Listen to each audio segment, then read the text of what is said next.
Sedih itu wajar ketika kita baru saja gagal. Tapi pernah mikir gak sih kalau kita itu sebenarnya gak pernah gagal? Karena hal yang kamu anggap kegagalan itu sebenarnya sebuah rintangan untuk sampai ke tujuan. Segala sesuatu yang sedang kita perjuangkan memang tidak semua berakhir sesuai harapan. Namun, percayakah kamu kalau akhir dari perjuangan panjang itu adalah sebuah kebutuhan? Iya, kebutuhan yang benar-benar kamu butuhkan, bukan inginkan. Dan di setiap kegagalan itu selalu terselip pesan agar kita terus belajar, terus berjuang untuk memperbaiki diri, bukan malah mengeluh dan pada akhirnya menyerah. Ada satu quotes yang aku tulis di cerita Ralovin yang ada di Wattpad, bahwa kamu bukanlah orang yang gagal jika kamu terus berusaha meski belum membuahkan hasil, tapi kamu adalah orang yang gagal jika kamu berputus asa pada hasil usaha sekali coba. Oke, ini bukan promosi terselubung, tapi aku hanya ingin berbagi kisah pada kalian, bukan hanya lewat podcast, tapi juga lewat cerita. Dan kalian bisa membaca cerita itu di platform bernama Wattpad. Cari aja akun Rizky Nasya di sana dan baca aja cerita Ralovin.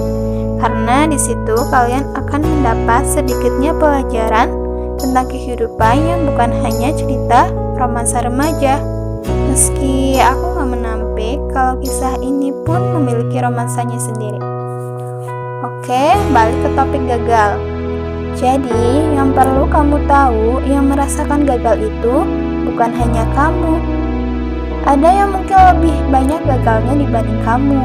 Ada yang lebih berat rintangannya dari kamu. Jadi, kuncinya jangan iri dengan kehidupan orang lain hanya karena kamu pikir dia gak pernah gagal. Kamu pikir dia itu selalu berhasil, selalu mendapatkan apa yang dia mau, tanpa kamu tahu kalau dia itu berusahanya lebih dari kamu. Jangan lupa, kita itu gak pernah benar-benar tahu tentang kehidupan orang lain selain kehidupan kita sendiri. Jadi, mulailah fokus pada proses diri sendiri hingga nanti kalian paham kenapa kalian dikasih gagal dulu nih, bukan langsung berhasil. Ingat, jadikan kesuksesan orang lain sebagai motivasi, bukan bahan irian. Karena kegagalan yang berulang akan membuat kalian semakin kuat, semakin tegar hingga sulit dirobohkan.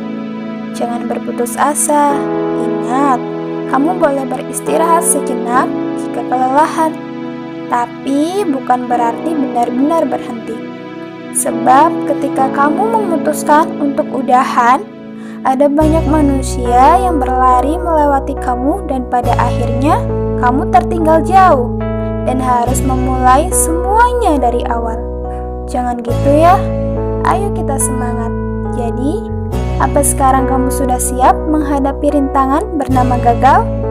Aku harap iya, karena orang yang gak pernah gagal itu hanya orang yang tak pernah berjuang. Terima kasih ya sudah mendengarkan podcast kali ini. Sampai jumpa di lain kesempatan.